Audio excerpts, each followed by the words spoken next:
అరవిందపురం అనే ఊరిలో పాపయ్య అనే రైతు ఉండేవాడు. తన ఆవులను రోజూ పొలానికి తీసుకువెళ్తూ ఉండేవాడు.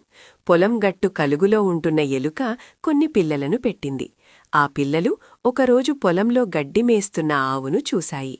అంత పెద్ద ఆవును చూసి భయంతో పరుగెత్తుకుని వెళ్లి తల్లికి చెప్పాయి.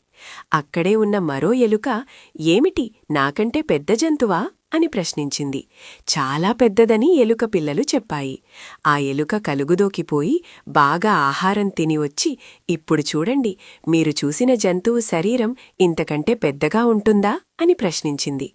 "ఇంకా పెద్దగా ఉంటుందని" జవాబిచ్చాయి. ఈసారి ఇంకా పెద్దగా కనిపించాలని ఇంకా ఎక్కువ తినేసరికి పొట్ట పగిలి అక్కడే చనిపోయింది.